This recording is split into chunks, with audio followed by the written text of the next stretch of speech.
Sejarah Peminatan kelas 11 semester 1 oleh Endah Tri Susanti, SMA Negeri 2 Wates. Bismillahirrahmanirrahim. Assalamualaikum warahmatullahi wabarakatuh. Anak-anakku kelas 11, semoga senantiasa diberikan kesehatan, keselamatan, dan kemudahan dalam segala hal. Tetap semangat, tetap jaga kesehatan, dan belajar dengan penuh tanggung jawab. Pada bab 1 semester 1 ini ada 2 KD yang akan kita pelajari, yaitu yang pertama menganalisis kerajaan-kerajaan maritim Indonesia pada masa Hindu dan Buddha.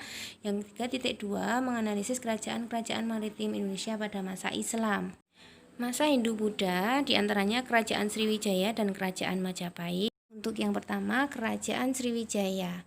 Yang akan kita pelajari letak geografis, sumber sejarah, kehidupan politik dan pemerintahan, kehidupan ekonomi, kehidupan sosial, dan kehidupan budaya.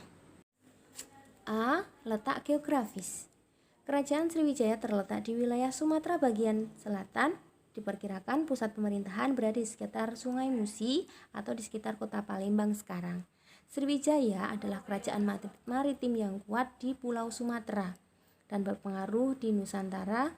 Di daerah kekuasaan Sriwijaya meliputi Kamboja, Thailand, Semenanjung Malaya, Sumatera, Jawa, Kalimantan, dan Sulawesi. Untuk mempermudah mempelajari letak geografis, dilihat di legenda pada peta tersebut tentang pusat kekuasaan, situs penting, jangkauan terluas, dan lain-lain. Silakan diamati untuk menambah pemahaman. Dan yang B, sumber sejarah Kerajaan Sriwijaya. Yang pertama, Prasasti Kedukan Bukit. Prasasti ini berisi tentang keterangan bahwa Raja Dapun Tahyang Srijayanasa berhasil menaklukkan Kerajaan Melayu atau Minangatamuan dan berhasil memperluas kekuasaannya hingga ke Jambi. Kemudian prasasti yang kedua adalah Prasasti Telaga Batu. Prasasti ini secara garis besar berisi tentang kutukan terhadap siapa saja yang melakukan kejahatan di Kerajaan Sriwijaya dan tidak taat kepada perintah raja.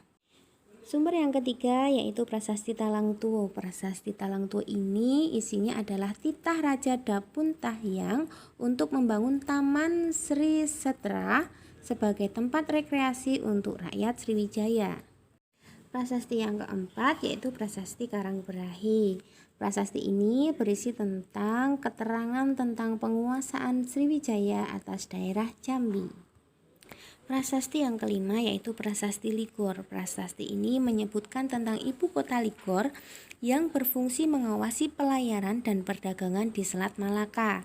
Selain itu, prasasti ini juga berisi pujian bagi raja yang berhasil menaklukkan musuh-musuhnya dan merupakan wujud kembar Dewa Kasta yang dengan kekuatannya disebut sebagai Dewa Wisnu. Nah, sekarang prasasti keenam yaitu Prasasti Kota Kapur. Isi dari prasasti ini yaitu menyebutkan usaha Sriwijaya untuk menaklukkan bumi Jawa yang tidak tunduk kepada Sriwijaya. Selanjutnya yang ketujuh adalah Prasasti Nalanda. Isi prasasti ini adalah perintah pembangunan sebuah biara di Nalanda atas perintah Raja Balaputra Dewa. Dalam prasasti ini juga dituliskan bahwa Kerajaan Sriwijaya telah mengadakan hubungan dengan Kerajaan Pala di Benggala, India Timur. Nah, sekarang yang terakhir yang nomor 8 yaitu Candi Muara Takus. Candi Muara Takus ini memberikan informasi dan keterangan bahwa masyarakat Kerajaan Sriwijaya beragama Buddha. Nah, hal tersebut disebabkan karena kemiripan candi dengan Candi Asoka di India.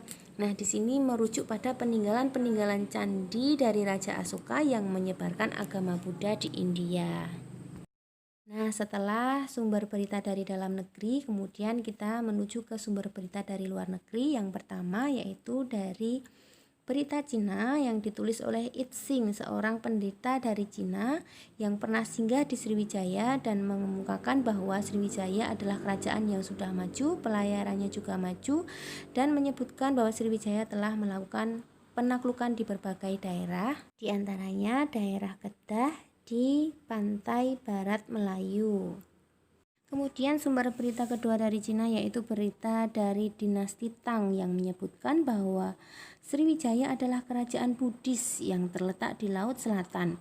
Adapun berita sumber dari dinasti Sung menyebutkan bahwa utusan Cina sering datang ke Sriwijaya.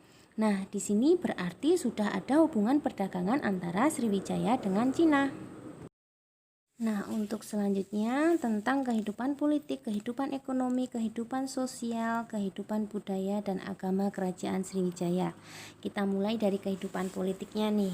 Kerajaan Sriwijaya itu mengalami kejayaan pada masa pemerintahan Raja Balaputra Dewa yang mampu meluaskan wilayahnya sampai dengan Semenanjung Malaya, Selat Malaka, dan Laut Cina Selatan. Kemudian kehidupan ekonomi. Letak geografis Sriwijaya yang sangat ideal, sangat strategis ini sebagai pusat perdagangan internasional menyebabkan kerajaan Sriwijaya menjadi kerajaan maritim yang sangat besar. Kerajaan Sriwijaya menjadi daerah metropolitan yang didatangi oleh orang-orang dari berbagai penjuru dunia dan dijadikan sebagai pelabuhan transit untuk singgah berbagai kapal untuk memuat barang, mengambil barang. Selanjutnya kehidupan sosial. Masyarakat Sriwijaya bersifat terbuka dan majemuk sehingga memungkinkan terjadinya interaksi sosial antara pedagang asing dengan penduduk.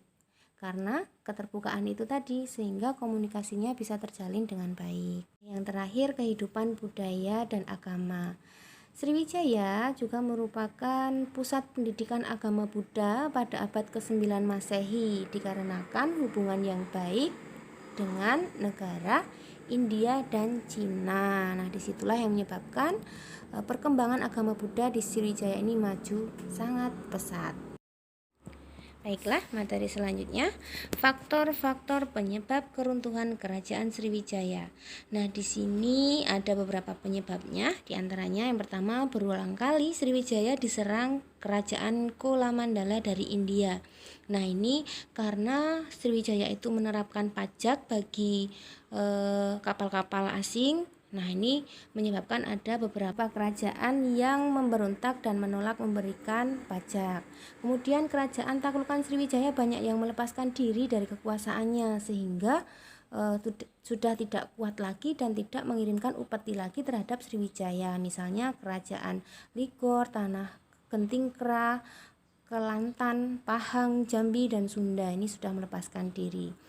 Kemudian yang ketiga, terdesak perkembangan kerajaan Thailand yang meluaskan pengaruhnya ke arah selatan atau Semenanjung Malaya. Nah, ini pengaruh perluasan kerajaan lain.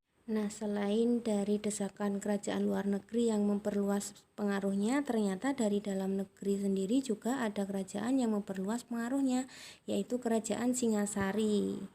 Nah, karena pengaruh perluasan kerajaan Singasari tersebut sehingga kerajaan Sriwijaya menjadi terdesak dan akhirnya kerajaan Sriwijaya menjadi kerajaan yang lemah.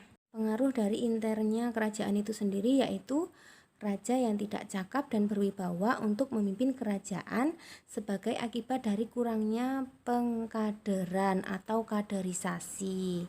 Nah, kemudian yang terakhir, serangan Majapahit dalam upaya penyatuan Nusantara tahun 1337 Masehi. Begitu anak-anakku. Nah, sekian anak-anakku, selamat belajar, semangat. Wassalamualaikum warahmatullahi wabarakatuh.